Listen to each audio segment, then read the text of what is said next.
Hi, welcome to యోగ సూత్ర.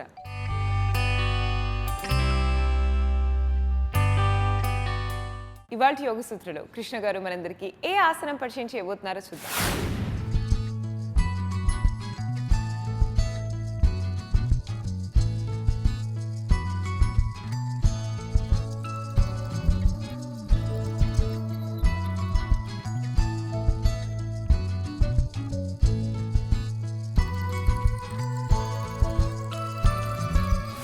నమస్తే. ఈరోజు యోగా సూత్రాలు చేసే ఆసనం పేరు పాదంగుష్టాసనము. పాదంగుష్టాసనము ఇంతకు ముందు మనము చేశాము. వీపుపై పడుకొని చేసే పాదంగుష్టాసనాన్ని సుప్త పాదంగుష్టాసనం అని అంటాము. నిలబడి చేసే పాదంగుష్టాసనాన్ని మనము ఉతిత పాదంగుష్టాసనం అని అంటాము. అయితే అలా చేయకుండా ఈరోజు మనము మడమలపై ఉంటూ ఈ పాదంగుష్టాసనం చేయబోతున్నాము. ఇలా చేయడం వలన ఏమవుతుంది, ఎలాంటి ప్రభావం మనకు తెలిసి వస్తుంది అనే దానిపై చర్చించే ముందు మనము ఎలాంటి వార్మప్ చేస్తే బాగుంటుందో చూద్దాము. వార్మప్ చేయడానికి ఇలా బ్లాక్ని పెట్టేసేయండి. బ్లాక్ని పెట్టేసి మనము బ్లాక్పై కూర్చోవాలి. ఇలా బ్లాక్పై కూర్చొని మనము కాళ్ళని సూటిగా చేద్దాము. కాళ్ళని సూటిగా చేసి కావాలంటే మీరు ఇలా చేతులని వెనకాల పెట్టేసి ఉండవచ్చు, లేదా చేతులని కూడా తీసి ఉండవచ్చు. అయితే నేను ఈరోజు బిగినర్స్ ఎలా చేయాలో చేస్తున్నాను. ఇలా చేతులని వెనకాల పెట్టి చేయబోతున్నాను. ఇలా కాళ్ళ వేళ్ళని ముందుకు చేయడము, వెనకాలకి చేయడము, ముందుకు చేయడము, వెనకాలకి చేయడము. కొన్నిసార్లు ఈ విధంగా కాళ్ళ వేళ్ళని ముందుకి వెనకాలకి చేయాలి.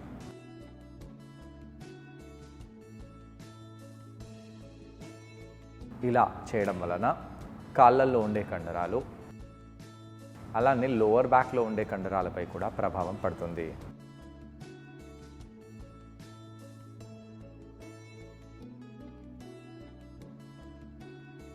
దీని తర్వాత కాళ్ళని కొద్దిగా ఈ విధంగా షేక్ చేద్దాము.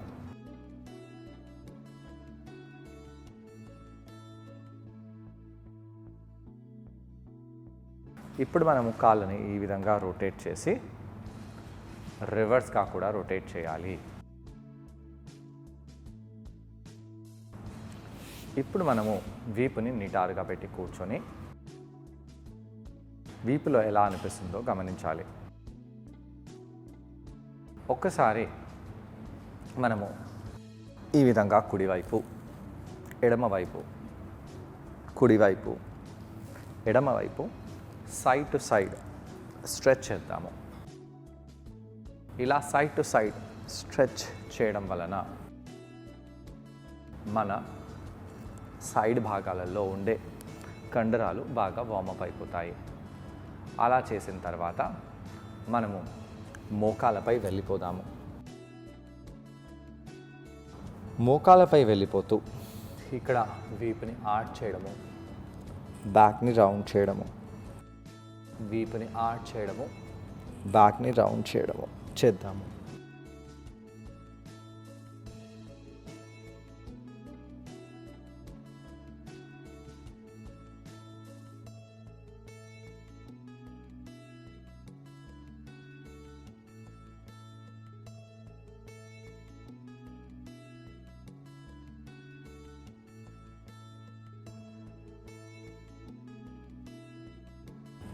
ఇలా వీపుని ఆర్చ్ చేయండి, బ్యాక్ని రౌండ్ చేయండి. దీని తర్వాత కుడి కాల్ని ఇలా వెనకాలకి చేసి కాళ్ళ వేలని వెనకాల వైపు చేస్తూ ఇలానే ఉండాలి. ఇక్కడ కొంత సమయం పాటు ఇలానే ఉందాము.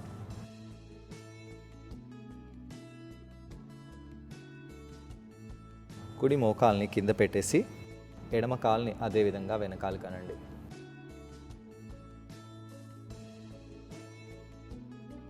మళ్ళీ కుడి కాల్ని,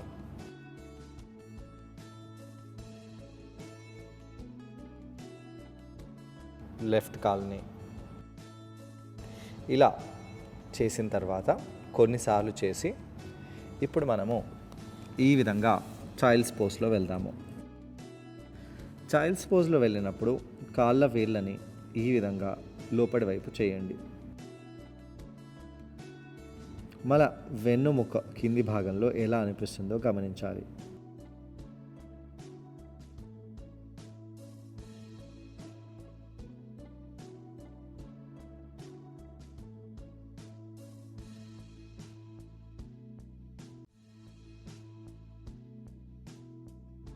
కొంత సమయం పాటు ఈ విధంగా ఉండండి.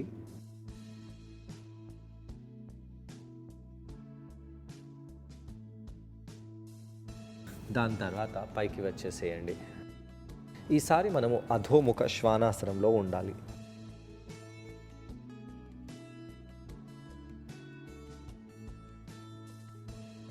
పాదాల వేళ్ళని మన వైపు లాగుతూ అధోముఖ శ్వానాసనంలో కొంత సమయం పాటు ఉండండి. అలా ఉండి నెమ్మదిగా మోకాళ్ళని కిందికి తెచ్చి పెట్టేసేయండి. ఈసారి మళ్ళీ దండాసనంలో కూర్చోవాలి. దండాసనంలో కూర్చొని కుడి కాలుని ఇలా పైకి చేయండి. కాళ్ళ వేలని ఇలా ముందుకు చేసి ఇక్కడ ఇలానే ఉండాలి. అయితే చూడండి, నేను ఇలా వెనకాలకి వెళ్తున్నాను. చాలామంది వ్యక్తులు ఈ ఆసనం చేసేటప్పుడు ఇలా వెనకాలకి వెళ్తారు. ఎందుకు ఇలా వెనకాలకి వెళ్ళడం వలన వాళ్ళు కాలుని పైకి లాగలుగుతున్నారు. అయితే ఇలా చేసినప్పుడు లోవర్ బ్యాక్లో ప్రెషర్ కొంచెం పడకుండా ఉంటుంది. అంటే లోవర్ బ్యాక్ని ఈజీగా పెడుతున్నాము. అయితే అలా కాకుండా బ్యాక్ని స్ట్రైట్గా పెడుతూ ఇలా అనాలి. ఇక్కడ మన లోవర్ బ్యాక్ పై కోర్ పై ప్రెషర్ పడుతుంది. కోర్ మసిల్స్ని లోపలికి బిగించండి.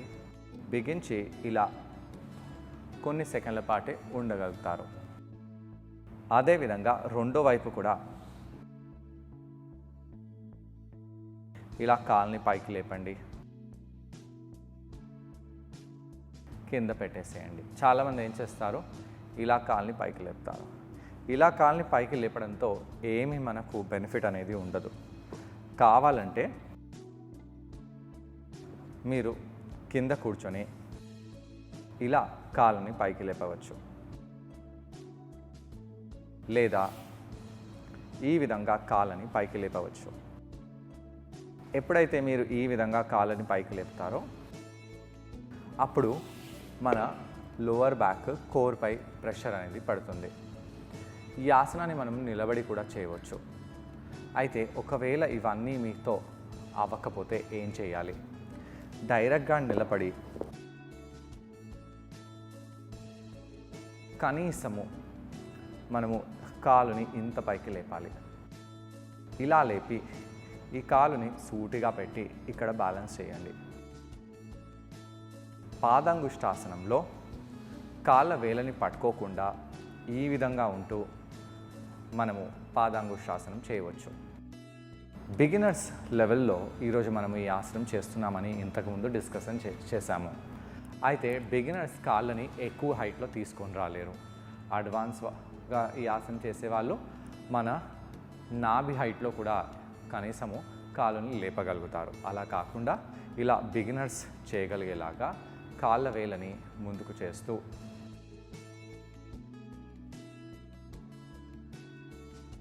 ఆసనంలో కొంత సమయం పాటు ఉండవచ్చు, లేదా ఇలా ఫోల్డ్ చేసి కాలుని ఈ విధంగా కూడా పెట్టవచ్చు.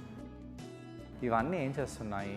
ఇవన్నీ మన తొడలో ఉండే కండరాలపై, బ్యాక్లో ఉండే కండరాలపై ప్రభావం చూపిస్తున్నాయి.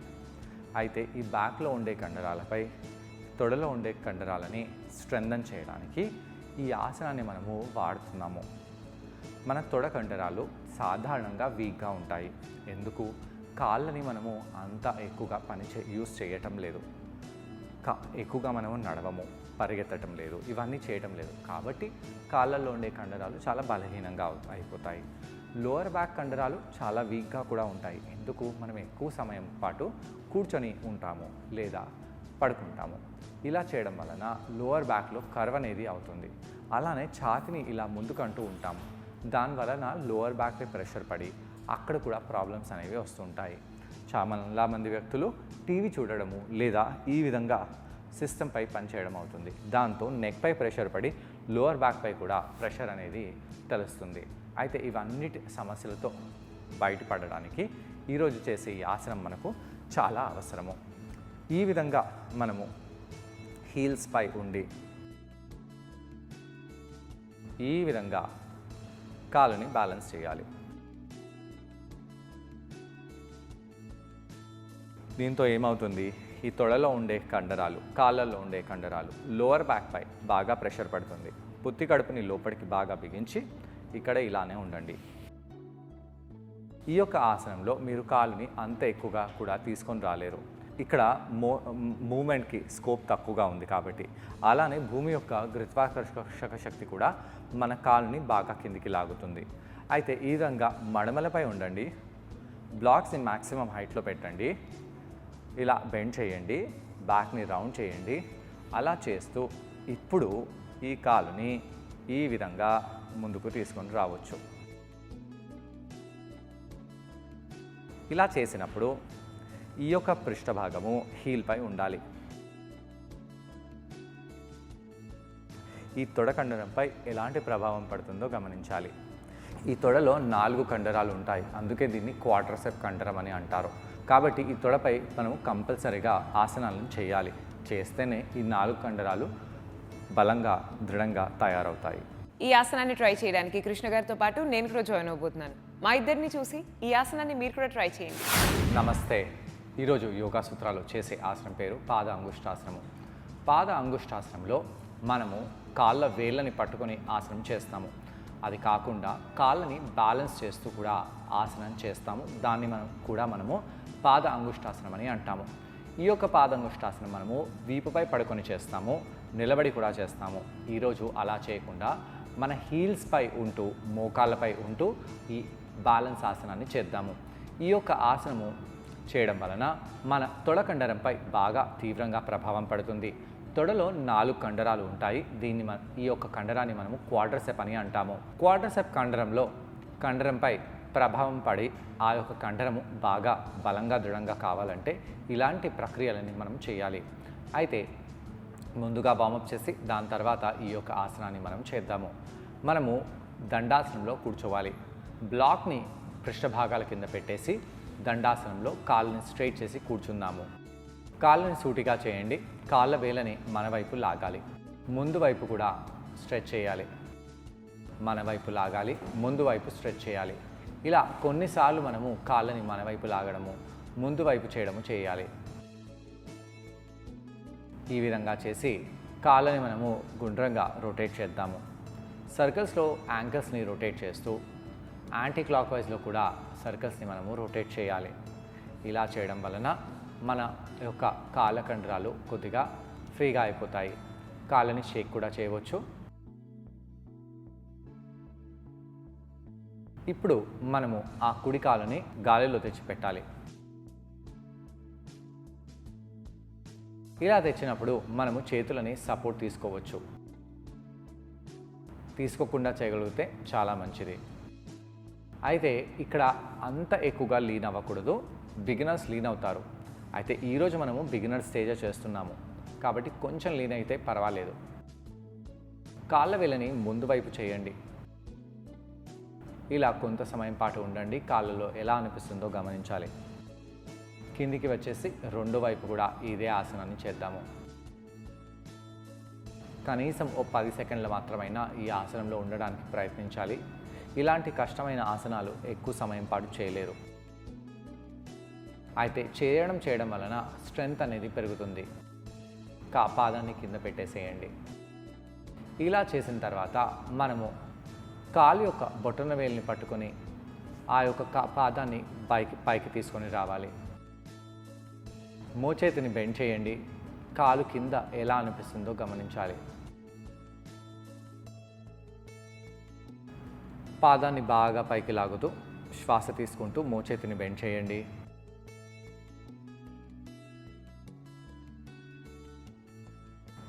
ఇలా కొంత సమయం పాటు ఉండి కాలుని కింద తెచ్చి పెట్టేయండి. రెండో పాదాన్ని మనము అదే విధంగా పట్టుకొని పైకి తీసుకొని రావాలి.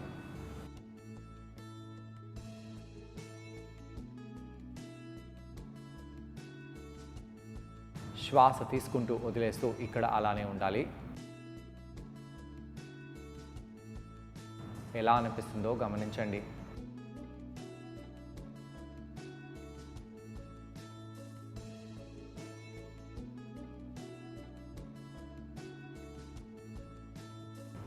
నెమ్మదిగా పాదాన్ని కింద తెచ్చి పెట్టేద్దాము. ఇప్పుడు మనము డైరెక్ట్గా పైకి వచ్చేసి నిలబడాలి. పైకి వచ్చి నిలబడండి. నడుములని ఇలా పట్టుకోవాలి. కాలుని గాలిలో కంప్లీట్గా లేదా హాఫ్ మోకాల్ని పైకి లేపాలి. నడుముని పట్టుకొని ఈ విధంగా కాలుని ముందుకు తీసుకొని వచ్చేసి కాళ్ళ వేలని కింది వైపు చేయండి. నెమ్మదిగా ఆ కాలుని ముందుకు చేయాలి. ఎంత మీతో అవుతుందో అంత కాళ్ళ వేలని పాయింట్ చేయండి. చేస్తూ ఇక్కడ బ్యాలెన్స్ చేయండి. కుడి కాలులో ఎలా అనిపిస్తుందో గమనించాలి. మోకాలులో ఉన్న బెండ్ని తక్కువ చేసి కాళ్ళ వేలని ముందు వైపు చేస్తూ ఇలా బ్యాలెన్స్ చేయాలి. ఇలా చేయడంతో ఈ యొక్క కండరంపై బాగా ప్రెషర్ పడుతుంది. దాన్ని మీరు గమనించగలుగుతారు కూడా. నెమ్మదిగా పాదాన్ని కింద పెట్టేసేయండి. అయితే కొంతమందికి లోవర్ బ్యాక్ పెయిన్ రావచ్చు. ఎందుకు వస్తుంది? ఈ ఆసనం చేసేటప్పుడు లోవర్ బ్యాక్ రావడం వల్ల అంటే మీ బ్యాక్ వీక్గా ఉందన్నమాట. అయితే స్లిప్ డిస్క్ ప్రాబ్లం ఉన్నవాళ్ళు ఈ ఆసనాన్ని చేయకూడదు. కానీ ఎవరికైతే లోవర్ బ్యాక్ పెయిన్ ఉందో ఇలాంటి ఆసనాలను చేయడం వలన ఆ యొక్క లోవర్ బ్యాక్పై ప్రెషర్ పడుతుంది. కానీ మీరు పుత్తి కడుపుని బాగా ఎంగేజ్ చేయాలి, లోపలికి బిగించాలి. ఎడమ కాలుని కూడా ముందుకు చేయండి.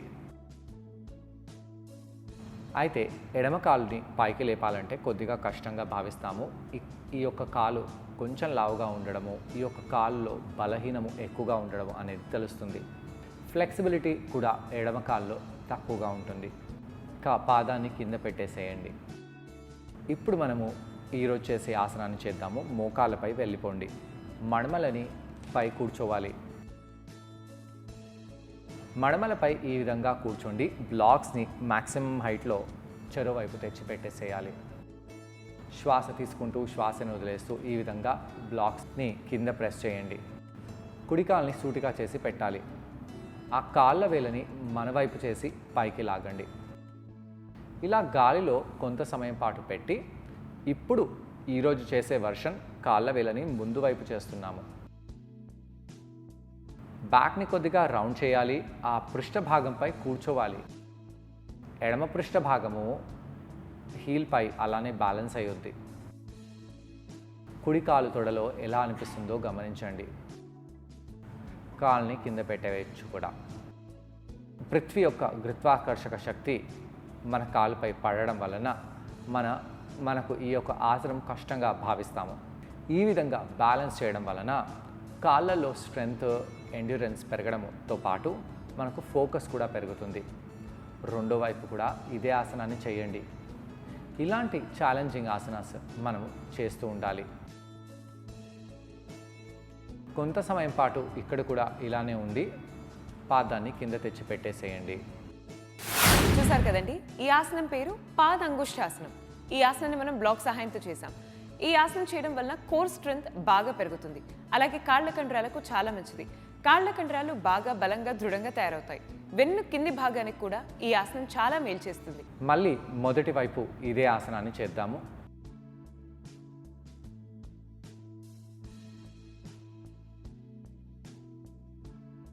కొంత సమయం పాటు ఆసనంలో అలానే ఉండండి.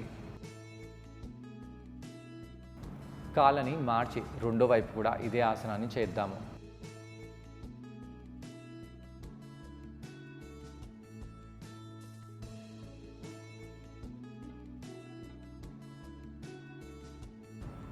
ఇలా కొన్ని సెకండ్ల పాటు ఉండి కిందికి వచ్చేసేయండి. మోకాళ్ళను దూరంగా చేసి చైల్డ్స్ పోజ్లో వెళ్ళి రిలాక్స్ అవ్వచ్చు.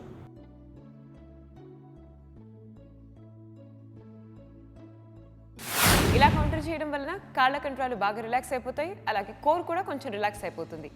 మరి ఇవాళ ఎపిసోడ్లో కృష్ణ గారిని మనం అడగబోయే ప్రశ్న ఏంటంటే, ఈ ఆసనం చేసేటప్పుడు మనం అందరూ ఎటువంటి జాగ్రత్తలు పాటించాలి? ఈ ప్రశ్నకు సమాధానం కృష్ణ గారిని అడిగి తెలుసుకుందాం. ఈ ఆసనం చేసేటప్పుడు ఎలాంటి జాగ్రత్తలు తీసుకోవాలి? లోవర్ బ్యాక్ పెయిన్తో బాధపడుతున్న వాళ్ళు, స్లిప్ డిస్క్ ముఖ్యంగా ఆ సమస్యతో బాధపడుతున్న వాళ్ళు ఈ ఆసనం చేయకూడదు. చేసినా చాలా చాలా చాలా జాగ్రత్తగా ఉండాలి. ఈ ఆసనం చేయడం వలన మీ యొక్క లోవర్ బ్యాక్ పెయిన్ ఇంకా స్లిప్ డిస్క్ ప్రాబ్లం ఎక్కువ అవ్వచ్చు. అయితే నార్మల్గా ఉండే స్లోవర్ బ్యాక్ పెయిన్ వాళ్ళు ఈ ఆసనాన్ని చేయాలి, అక్కడ పెయిన్ రాకుండా కూడా చూసుకోవాలి. స్లిప్ డిస్క్ వాళ్ళు మంచి ఆధ్వర్యంలో ఈ ఆసనం చేస్తే మంచిది.